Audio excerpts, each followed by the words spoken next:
Most people don't go broke because they're lazy.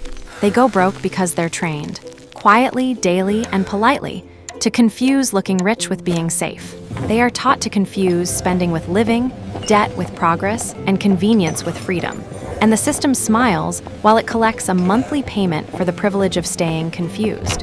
Welcome to Money Animate, where we don't chase motivation, we chase mechanics.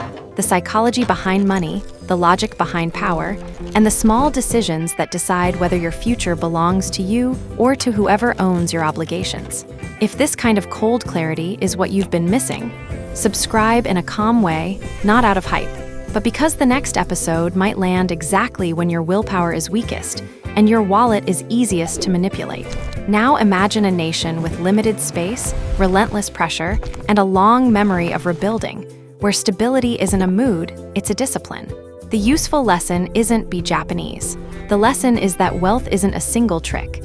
It's a posture toward temptation that stays the same even when the world changes. In the modern world, where inflation shrinks paychecks without asking, where layoffs can arrive with one email, where healthcare costs can erase years of progress, where AI can quietly reorder job security, the idea of getting rich fast is less a plan than a sedative. The Japanese approach to getting wealthy, at least the version that actually works across cultures, doesn't chase the sedative. It builds a shield. And the first shield is the one the ego hates. Real wealth is silent. People perform success because performance is profitable to someone else. The car that eats half your income, the phone financed over months, the outfit designed to impress strangers, these aren't rewards, they're costumes rented at interest. Silent wealth refuses to audition for approval. It asks one cruel question before any big purchase. Is this improving reality or improving the story being told about reality? If it's only the story, you're paying real money for imaginary status, and imaginary status never pays you back when life turns sharp. The mind that values silent wealth understands a truth most people refuse to face. Being seen as successful is not the same as being safe. Safety is cash flow, buffers, skills, and choices. Safety is being able to breathe when something breaks. Safety is the ability to say no. The second shield is invisible, which is why it survives storms, invisible assets. Money can vanish in a crash, a recession, a bad investment, a medical emergency, a broken business, or a single impulsive decision made on a tired night. But there are assets that do not disappear when the balance hits zero. Reputation is a credit line that doesn't come from a bank. Relationships are doors that open when the market closes. Skills are the ability to produce value in a world that keeps changing what value means. The disciplined person invests in these because they understand the brutal math of recovery. If you lose money and also lose trust, you rebuild slowly. If you lose money but keep trust, you rebuild fast. In modern terms, personal brand isn't a profile picture. It's your reliability under pressure. It's whether people believe you deliver, whether you keep promises, whether you handle stress without collapsing into excuses. That belief becomes leverage. And leverage is the real advantage in economies that punish the average and reward the rare. The third shield is the one modern culture tries to shame you for having: fear of bad debt. Not all debt is evil, but consumer debt is a quiet form of ownership. It sells your future time to finance your present mood. Credit cards, buy now pay later plans, subscriptions that siphon cash while you forget you signed up. These aren't just conveniences. They're tiny contracts that reduce your freedom one painless click at a time. The trap is psychological. Swiping doesn't feel like spending, so your brain registers pleasure but not sacrifice. Only later, when the statement arrives, do you feel the cost. And by then the system has already won because it convinced you to trade tomorrow for today without noticing. The disciplined approach borrows only when the purchase can carry the weight. Assets that shelter you, protect you, or produce income, and avoids borrowing for things that decay, impress, or distract.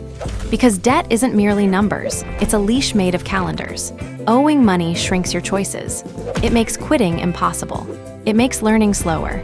It makes risk feel like suicide even when risk is the only exit. The fourth shield is a small feeling with a heavy consequence: regret at waste. Not guilt, not self-hatred, clarity. Waste is not only throwing away food or leaving lights on. Waste is leaking money into places that do not strengthen your life. Modern consumer culture manufactures waste intentionally. Unused memberships, forgotten subscriptions, impulse purchases dressed up as self-care, upgrades that solve problems you didn't have, convenience fees that buy seconds at the cost of hours. The disciplined household doesn't just spend less, it extracts value. It treats each dollar as condensed life force, hours worked, stress endured, time traded. When you waste money, you're not wasting paper, you're wasting future hours you haven't lived yet. So the habit becomes surgical. Delay non-essential purchases long enough for desire to cool. If it still matters after the dopamine dies, it may be real. If it disappears, you were being played. And then comes the practical layer that saves more than it seems. Quality over quantity. Buying cheap can be the most expensive choice if it forces replacement again and again. Replacing the same item repeatedly is a subscription to stagnation. The fifth shield looks like simplicity, but it behaves like power. Financial minimalism. Every object you own owns a slice of your attention. More possessions mean more decisions, more maintenance, more storage, more mental noise, more background guilt whispering that you should organize, upgrade, clean, manage. When you deliberately reduce clutter, you don't become boring. You reclaim bandwidth.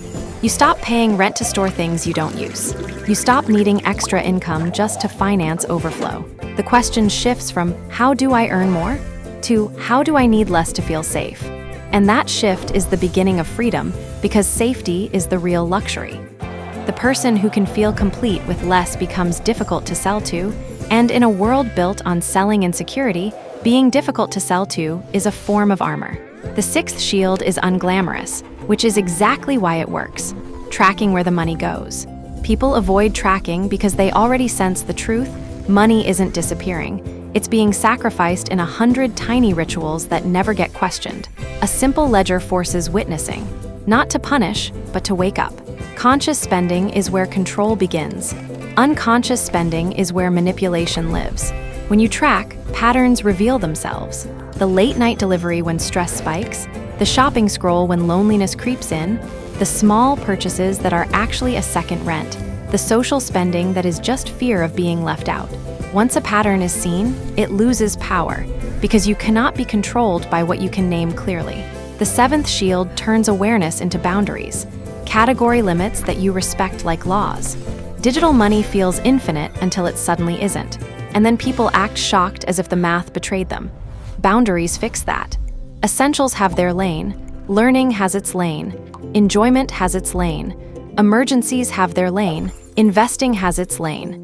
When one lane is empty, you don't steal from the future to feed a present craving. You pause, you adapt. You learn to tolerate no without collapsing into rebellion. That emotional skill, denying an urge without converting it into self-hatred, is more valuable than any investment tip. Because without it, every raise becomes new waste and every windfall becomes a new trap. The eighth shield is communal discipline, and it reveals an uncomfortable truth about human nature. Willpower is fragile, but accountability changes behavior. People fail at saving not because saving is complicated, but because life is relentless. Inflation spikes. A family member needs help. A repair appears. A surprise bill arrives. Your mood drops, a sale pops up, and your plan dissolves. In a trusted saving circle, commitment becomes social, not just private. You don't want to break trust. You don't want to be the weak link. Used ethically and transparently, community becomes a financial multiplier, not through magic, but through structure. It turns I should into I must. And that difference matters when temptation shows up dressed like a reward. The ninth shield is the one impatient minds hate, and that hatred is exactly why it separates outcomes. Slow investing, long horizons, and refusal to gamble with dignity. There is an entire industry built on convincing people that wealth is a sudden event. One coin, one trade. One viral moment, one shortcut, one passive income fantasy that prints money while you sleep. Much of it is theater designed to transfer money from the hopeful to the patient. The disciplined approach prefers boring strategies that survive decades. Diversification, steady contributions, risk size to real life. Assets chosen for resilience rather than excitement. This isn't personalized financial advice, it's a mindset. You don't need to be brilliant, you need to be consistent. Investing is not primarily a test of intelligence, it's a test of temperament. When markets panic, amateurs react. When headlines scream, weak hands sell. When friends boast, insecure minds chase. The disciplined keep buying the future in small pieces, month after month, letting time do the work. The goal isn't to win this week. It's to still be standing 10 years from now when the loud gamblers have quietly disappeared. The 10th shield is the most unfair advantage of all, learning money early before shame forms. Many adults carry financial confusion like a private stain because nobody taught them. They were expected to know, then punished for mistakes, then taught to hide. But money can be taught without trauma if it's framed as responsibility, choice, and consequence. Teach that money is a tool, not a trophy. Teach that earning is dignity, waiting is power, and compounding rewards patience. When someone learns early that every dollar has a job, they become immune to the loudest traps. They can watch others flex and feel nothing. They can watch trends explode and remain calm. They can choose stability without confusing boredom for failure, because they understand boredom is often what freedom feels like before it becomes obvious. Now the story tightens because these shields are not separate tips. They are one philosophy disguised as habits, and that philosophy is ownership. Silent wealth protects you from social pressure.